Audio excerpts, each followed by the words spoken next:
To the final video in the series on kinetics. In this video, we'll look at surfaces and their reactivity and the kinetics that occur on them. First of all, surfaces are very highly reactive for a very simple reason. A surface is an interface between two phases. If it's a tabletop, between the solid and the air, for example. Therefore, the molecules on the surface are only 50% coordinated. This makes them highly reactive. Surface dynamics are something that everybody's familiar with.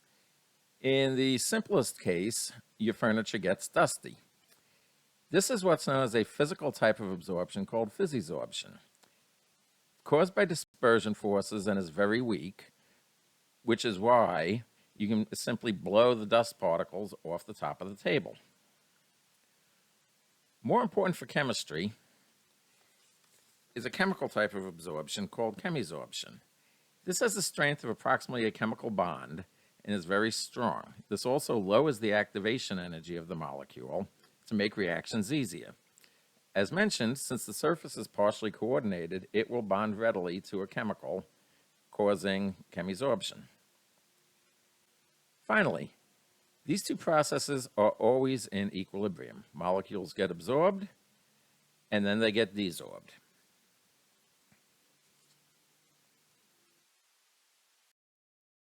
Kinetics of adsorption and desorption can be modeled by what's known as a Langmuir isotherm. You have any given surface.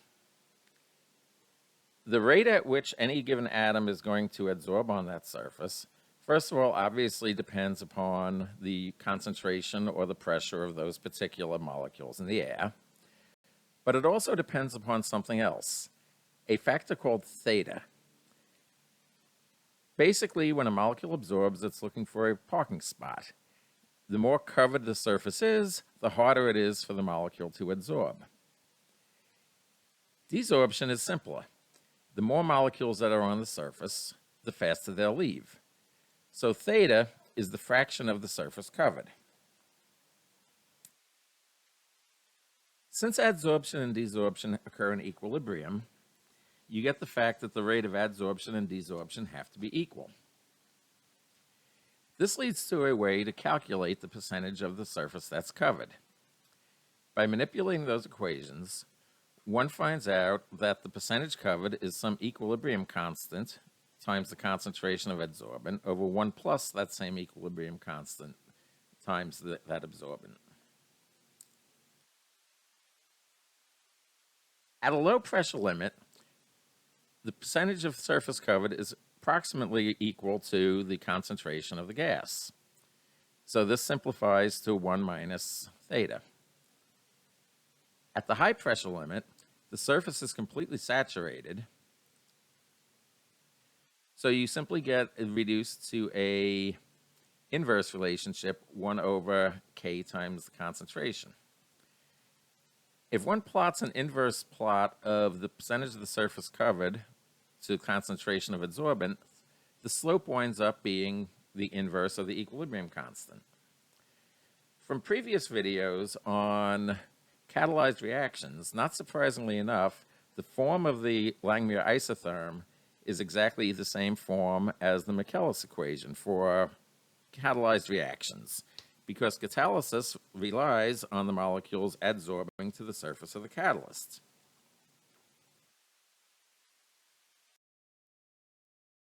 For chemical reactions, especially with regards to catalysis, is adsorption with dissociation.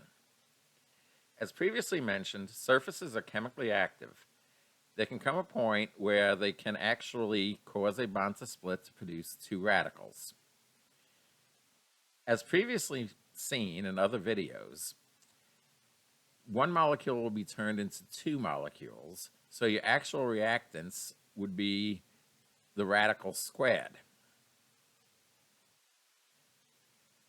Also, as shown previously, this means that the rate law for adsorption and desorption will have a fractional exponent, indicating that there was a radical involved. So in this case, plotting the inverse of the square root of the concentration of adsorbent gives you the inverse of the square root of the K. Surface chemistry can also be used analytically. There is a technique called the Brunauer-Emmett-Teller isotherm, or the BET isotherm. This has several terms, as you can see, where V0 is the volume of a gas absorbed at saturation pressure, P0, and V is the volume absorbed at some saturation pressure, P. This is actually useful to analyze materials to see the surface area for things like catalysts. For example, suppose one wanted to find out the surface area of silica gel. A 1 gram sample of silica gel is tested with nitrogen gas at 77 degrees Kelvin with a saturation vapor pressure of 1 atmosphere or 101.3 kilopascals. Normally, this would be a plot of several points, but to simplify, let's just take 2 points. At a pressure of 15.2 kilopascals, 135 milliliters of nitrogen is absorbed. And at a pressure of 54.8 kilopascals, 247 milliliters is absorbed. If one looks at the BET equation, you will note that all of the terms on the left are now known. So very simply, for the first set of conditions at 15.2 kilopascals, 135 cubic centimeters, the left side of the equation comes to 1.32. At 54.8 kilopascals, the left side of the equation comes to 0.261, You now have simultaneous equations that can be set equal to 1 over V0K. That gives a volume absorbed of 303 milliliters as V0.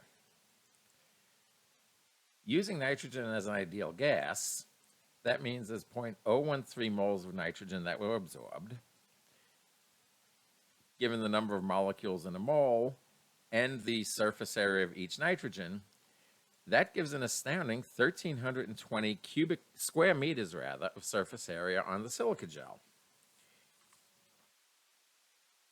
These type of determinations are important. As mentioned, surfaces are highly active. Any finely divided surface can act as a catalyst because as the size of the particles go down, proportionally, the surface area increases dramatically.